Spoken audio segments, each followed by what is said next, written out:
मेरा दर्द किसी के हंसने की वजह हो सकता है, लेकिन मेरी हंसी कभी किसी के दर्द का कारण नहीं बननी चाहिए।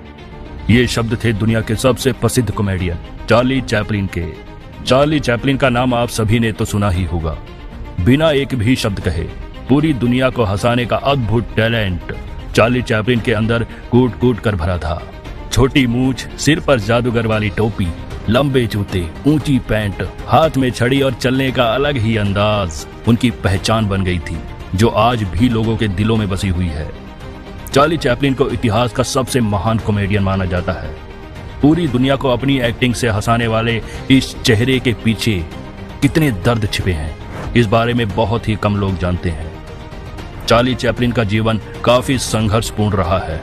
खास तौर पर उन्हें बचपन में ऐसा समय भी देखना पड़ा जब 2 वक्त की रोटी के लिए अखबार बेचने जैसे कई छोटे मोटे काम भी उन्होंने किए।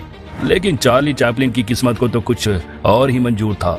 बेहद गरीबी में बचपन गुजारने वाले चार्ली चैपलिन के जीवन में एक समय ऐसा भी आया था जब वह अमेरिका के राष्ट्रपति से भी ज्यादा कमाई कर रहे थे। और आपको जानकर हैरानी होगी कि चार्ली चैपलिन महात्मा गांधी की विचारधारा से इतने प्रभावित थे कि गांधी जी से मुलाकात के बाद उन्होंने एक फिल्म का निर्देशन भी किया था। दोस्तों, आज की इस वीडियो में हम आपको चार्ली चैपलिन जैसे महान कलाकार की उस जीवनी से रूबरू। चार्ली चैपलिन का जन्म 16 अप्रैल 1899 में हुआ था।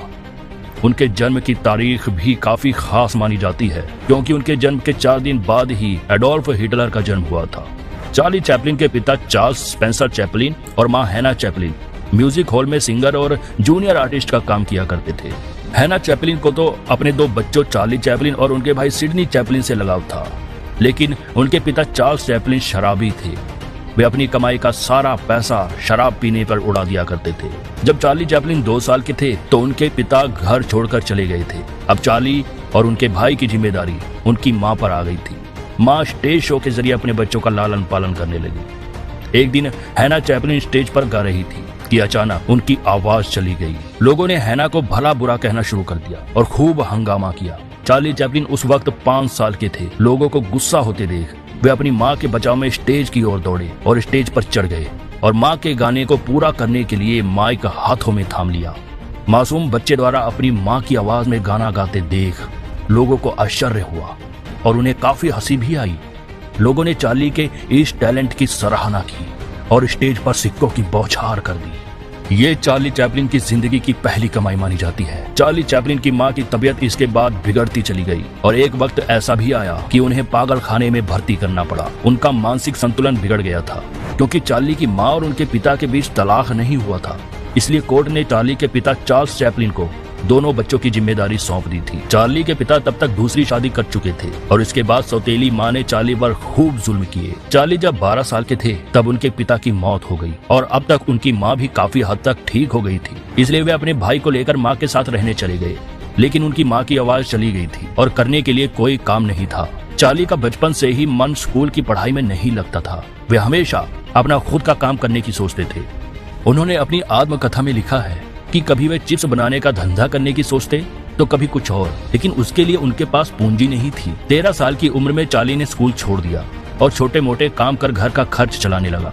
इसके बाद ही चार्ली और उनके भाई सिडनी दोनों मिलकर स्टेज शो भी किया करते थे। 1906 में सिडनी चैपलिन ने एक कॉमेडियन ड्रामा कंपनी ज्वाइन कर ली। कुछ दिनों बाद चार्ली भी इसी कंपनी के साथ मिलकर काम करने लगे। एक स्टेज शो के दौरान चार्ली के टैलेंट को एक डायरेक्टर ने देखा और उसी डायरेक्टर के जरिए ई हैमिल्टन नाम के व्यक्ति से चार्ली की मुलाकात हुई। हैमिल्टन ने चार्ली चैपलिन को शेरलॉक होम्स के नाटक में रोल करने का ऑफर दिया। चार्ली ने वह ऑफर स्वीकार कर लिया। बस यहीं से उनकी जिंदगी में सबसे बड़ा टर्निंग पॉइंट आता है।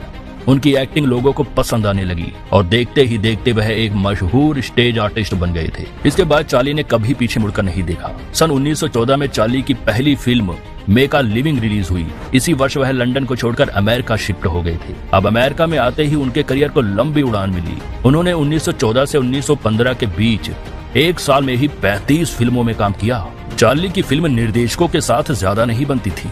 चार्ली अपना रोल अपने अनुसार करना चाहते थे, लेकिन डायरेक्टर कहते थे कि उनके अनुसार ही किरदार की रूपरेखा तय होगी। चार्ली को आज जिस रूप में हम देख रहे हैं वह पहचान उन्हें द लिटिल ट्रैम्प के किरदार से मिली थी। यह किरदार इतना लोकप्रिय हुआ कि एक बार अमेरिका में ही चार्ली चैपलिन प्रतियोगिता का आयोजन किया गया। जो व्यक्ति चार्ली चैपलिन जैसा लगेगा उसे इनाम दिया जाना था। इस प्रतियोगिता में चार्ली चैपलिन खुद पहुंच गए, लेकिन उन्होंने ये बात किसी को नहीं बताई। हैरानी की बात यह है कि चार्ली को इस प्रतियोगिता में प्रथम आना चाहिए था, लेकिन उन्हें थर्ड प्राइज दिया गया। चार्ली अब तक एक बड़ा नाम बन गए थे। वे $1250 हर हफ्ते कमाने लग गए थे। 1915 के समय में ये रकम बहुत ज्यादा मानी जाती थी, लेकिन कुछ समय बाद ही चार्ली के साथ एक कंपनी ने सालाना $6,70,000 का कॉन्ट्रैक्ट साइन किया। ये सैलरी अमेरिका के राष्ट्रपति से भी ज्यादा थी। चार्ली को 1919, 1922 और 1973 में 3 बार अकेडमी पुरस्कार मिल चुके हैं। 1940 में आई फिल्म द डिटेक्टर के लिए उन्हें बेस्ट एक्टर का पुरस्कार भी मिला था। इस फिल्म में चार्ली ने मशहूर डिटेक्टर मुसोलिनी का किरदार निभाया था, लेकिन इसके बाद तो जैसे चार्ली के ऊपर मुसीबतों का पहाड़ टूट पड़ा। चार्ली के बयानों को तोड़ मरोड़ कर वामपंथियों वाला बताया जाने लगा। उनके ऊपर रूसी एजेंट होने के आरोप भी लगे। ब्रिटेन की खुफिया एजेंसी MI5 और अमेरिका की FBI 10 सालों तक चार्ली के पीछे लगे रहे। 1952 में चार्ली की फिल्म लाइमलाइट रिलीज हुई, लेकिन अमेरिका में इस फिल्म को बैन कर दिया गया। इसके बाद चार्ली चैपलिन बुरी तरह टूट गए। अमेरिका ने उन्हें देश से बाहर जाने का आदेश दे दिया। चार्ली लंदन आए, लेकिन यहाँ भी उन्हें रहने के लिए कोई मकान नहीं मिला और अंत में वे स्विट्जरलैंड रहने लगे। अपना पूरा जीवन चार्ली ने स्विट्जरलैंड में ही व्यतीत किया। चार्ली चैपलिन महात्मा गांधी की विचारधारा से काफी प्रभावित थे और अक्सर वे महात्मा गांधी से मिलने की इच्छा जाहिर किया करते थे। एक बार उनकी मुलाकात लंदन में गांधी जी से हो गई थी। गांधी जी गोलमेज सम्मेलन में भाग लेने के लिए लंदन आए हुए थे। उन्होंने गांधी से कहा कि वे मशीनों के इतने खिलाफ क्यों हैं। गांधी जी ने कहा कि मशीनों के कारण ही इंसान का शोषण कर रहा है। इस बात से प्रभावित होकर चार्ली चैपलिन ने टाइम मशीन नाम की फिल्म बना दी। चार्ली चैपलिन और मशहूर वैज्ञानिक अल्बर्ट आइंस्टाइन भी काफी अच्छे दोस्त माने जाते थे। मशहूर सिंगर और डांसर माइकल जैक्सन अक्सर कहा करते थे कि वे चार्ली चैपलिन जैसा बनना चाहते हैं। इस तरह चार्ली चैपलिन का निजी जीवन काफी विवादों से भरा हुआ रहा है। उन्होंने अपने जीवन में 4 शादियां की थी। हालांकि कई जगह उनकी 5 शादियों की बात भी लिखी गई है। उनकी सभी शादियों में उनकी उम्र और पत्नी की उम्र में काफी ज्यादा अंतर हुआ करता था। 1918 में जब चार्ली 26 साल के थे, तब उन्होंने 16 साल की लड़की मिल्ड्रेड हैरिस से शादी की थी, लेकिन दोनों का रिश्ता 2 साल ही चल सका और दोनों में तलाक हो गया। इसके बाद 1924 में चार्ली ने फिर 16 साल की लड़की लीटा ग्रे से शादी की, जो एक एक्ट्रेस थी, लेकिन दोनों 3 साल के बाद एक दूसरे से अलग हो गए। तीसरी शादी चार्ली ने 1936 में पोलेट गोडार्ड से की थी। इससे पहले 4 साल तक दोनों ने एक दूसरे को डेट किया था, लेकिन 1942 में चार्ली और उनकी तीसरी पत्नी एक दूसरे से अलग हो गए। 54 साल की उम्र में चार्ली ने 18 साल की लड़की ऊना ओनील से शादी की। ऊना ने चार्ली के अंतिम समय तक उनका साथ निभाया और 35 सालों तक दोनों साथ रहे। इन 4 पत्नियों से चार्ली के कुल 11 बच्चे हुए थे। इसके अलावा कहा जाता है कि चार्ली ने 1908 में हैट्टी केली नाम की एक लड़की से शादी की थी, लेकिन इन्फ्लुएंजा बीमारी के कारण उनकी मौत हो गई थी। कुछ इतिहासकारों ने यह भी लिखा है कि चार्ली का कई लड़कियों के साथ अफेयर रहा है और अपने जीवन में 2000 से भी अधिक महिलाओं के साथ उन्होंने संबंध बनाए हैं। 25 दिसंबर 1977 को जब पूरी दुनिया क्रिसमस का त्योहार मना रही थी, तब चार्ली ने दुनिया को अलविदा कह दिया। चार्ली की मौत के बाद उनके पीछे 6 बच्चे और उनकी पत्नी रह गई।